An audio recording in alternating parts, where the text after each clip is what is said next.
So if you've been following our recent dive into the sprawling political tragedy of the Trojan War, it's time for a pretty massive pivot. Today, we're shifting gears. We're moving away from the complex geopolitics of ancient armies and zooming way in on a completely different kind of story. We're looking at a raw, intense, and incredibly solitary fight for survival, deep personal struggle, and ultimate redemption. Yep, you guessed it, we are talking about the life of Heracles. Now, there's a fascinating dichotomy here. On one hand, you have the Heracles we all know, right? The ultimate strongman, the mythical baby who literally strangled two venomous snakes in his crib before he could even walk, the guy who wrestled massive lions barehanded. But flip that legend over, and there is a brutally dark internal reality. It's a reality defined by unfathomable grief and just a crushing psychological weight. Because here's the thing, Heracles isn't a hero just because he had overwhelming physical strength. He's a hero because he somehow survived his own mind. Most myths, and definitely most modern retellings, tend to just treat his life like an ancient action movie highlight reel, just bouncing from one brutal monster to the next. But the real story? It's so much more intimate and, frankly, quiet than that. It's an incredibly lonely internal journey. It's an agonizing grind from absolute brokenness, a man standing quite literally in the ashes of his own destroyed life, to ultimate divinity. It is the ultimate journey from a shattered mortal to a god. But actually tracking that life? Well, it can be a total logistical nightmare for anyone studying the ancient texts. First off, you've got Hera's endless divine interference constantly derailing his path. Then the 12 impossible labors themselves, which are geographically all over the place and often contradict each other depending on which ancient author you happen to be reading. And on top of all that, you have a family tree that is arguably the most complicated, tangled mess in all of Greek mythology. With all these moving parts, it's ridiculously easy to just lose the thread of why he's even doing any of this in the first place. So, to make sense of the whole shebang and keep us completely focused, we've structured his chaotic history into some clear, manageable stages. Let's call this framework the redemption arc. By organizing the ancient information this way, we can just bypass the headache of that sprawling family tree and the endless divine interventions. Instead, we're going to track the exact emotional and psychological reasons behind his legendary rage and carefully map out his desperate, unrelenting push for atonement. To really get to the heart of this journey, we have to grapple with one wildly powerful realization from our sources. Heracles wasn't born into glory, he was born into Hera's wrath. That single sentence absolutely nails the core drama of his existence. It gives us the foundational why of his entire story. You know, we so often think of Greek heroes as being born with golden destinies, bound for greatness from day one. But Heracles? He was born right into a tragedy that shattered his life before it even truly got started. And why was he born into such an inescapable wrath? Well, because his very existence was a constant, breathing reminder of Zeus's unfaithfulness.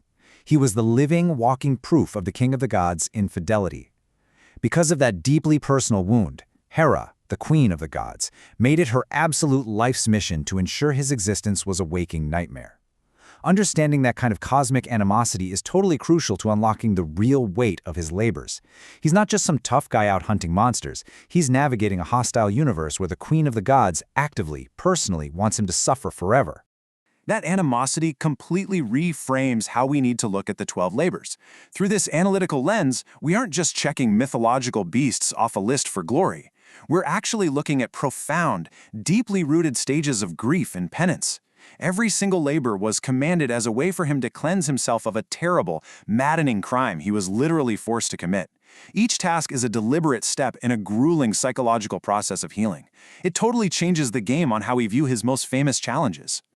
Let's pause and actually ask ourselves, why did he fight the Nemean Lion in the first place?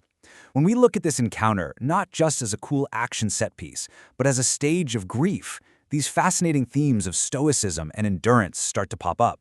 Think about it. The Nemean Lion had impenetrable skin. Weapons were completely useless against it. So what internal demons was Heracles wrestling when he threw down his sword and wrapped his bare hands around the throat of a monster that could not be reasoned with or pierced? It's intense. He had to rely on his own sheer raw willpower to survive. And what about the Hydra, a monster that lives in a toxic swamp and grows back 2 heads for every single one you chop off?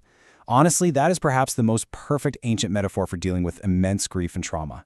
Every time you think you've conquered it, every time you think you've finally cut the pain out of your life, it just multiplies. It comes back fiercer, hitting you from a completely new angle. The kicker here is that he actually needed help to finally defeat it. He needed someone to cauterize the wounds so the heads couldn't return, which proves that some trauma simply cannot be healed alone. Looking at it this way elevates these stories from ancient monster hunts into some seriously deep analysis of the human condition. So ultimately, each of these encounters asks a massive, profound question. Can a man who lost absolutely everything find his way back?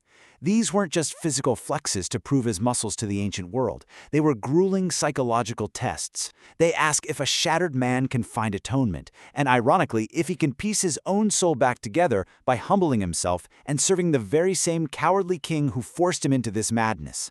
It is a torturous, incredible test of willpower and humility.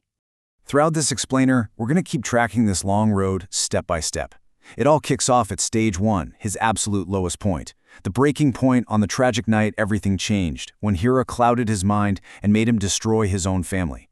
From there, the journey pushes into stage 2, those agonizing psychological tests of the 12 labors, confronting the darkest parts of the natural world. And all of this pain, is leading desperately towards stage 3, the final hope of earning some semblance of true redemption and peace.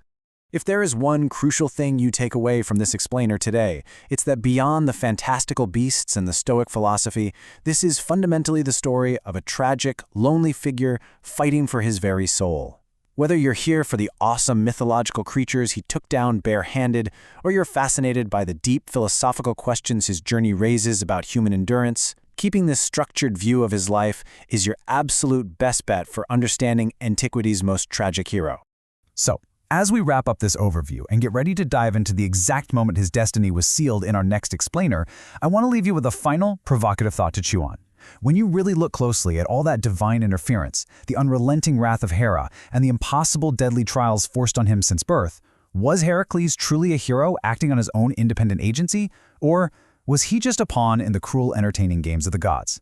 Think about that for a bit, and I'll catch you in the next explainer.